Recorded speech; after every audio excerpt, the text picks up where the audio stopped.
Amerika Tashqi ishlar ministri Mike Xitoyning Uyg'urlarga yurgizayotgan boshtirish siyosatlarining xalqaro o'lchamdagi xiloflik qilganligini aytdi. Pompeo Uyg'ur rayonida Uyg'urlarga qarata kollektiv tutqun qilish va g'oyib qilib etish voqealariga doir ishonchli xabarlar kelayotgan bir paytda Xitoyni yana bir qatim xalqaro o'lchamlarga va o'z qonunlariga xilof bo'lgan bu xil qilmishlarni to'xtatishga chaqiraman dedi.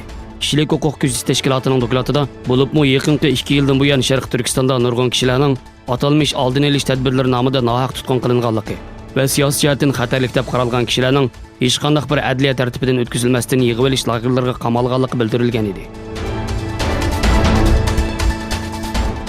G'arb istixborot organlari Xitoy istixborotining odam kuchi va kasb to'g'ri bo'lgan LinkedIn orqali minglagan kishi bilan aloqalashganligini ilgari surdi.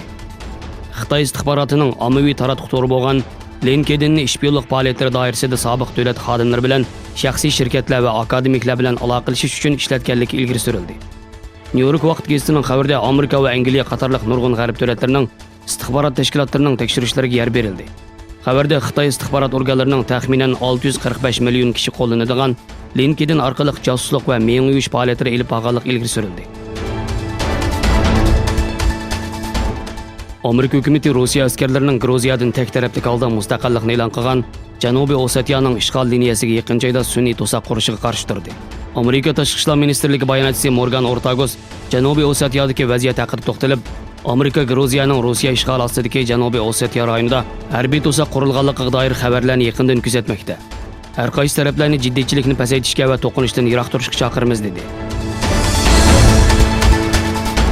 Xitoy doiralarining Volkochisi jurnalining Beijingda turishliq ishxonasining bir muxbirining axborot vizasini yangilab bermaganligi va ishlash ruxsatini amaldan qoldirganligi bildirildi. Mazkur gazetning xabar qilishicha, Wang Chunxan ismli muxbirning ishlash ruxsati Xi Jinpingning jiyaniga aloqador bir xabar yozilib bir oydan keyin rad qilingan. Xitoy doiralari mazkur gazetga 2014-yildan buyon Beijing ishxonasida xizmat qilayotgan Singapurlik muxbir Wang Chunxanning vizasining vaqt tushganligini va yangilab berilmaydiganligini uqtirish qilgan.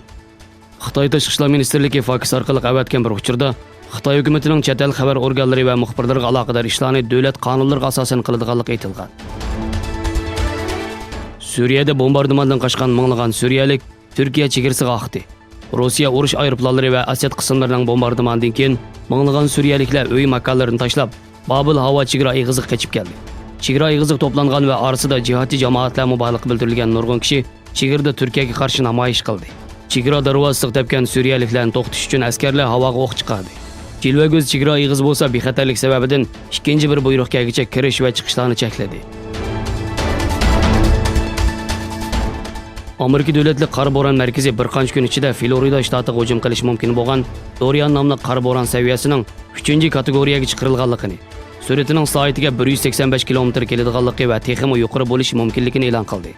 Federatsiya doiralari va shtatlik hukumat qor bo'ron qarshi barliq tayyorliklarni qilganligini, fuqarolarni bexatar joylardan ayrilmaslik chaqirdiganligini bildirdi. Amerika prezidenti Donald Trump hafta oxirida Polsha qiladigan ziyoratini amaldan qoldirib, qor bo'ronga doir vaziyatni kuzatish uchun poytaxt Washingtonda turishni qaror qilgan edi.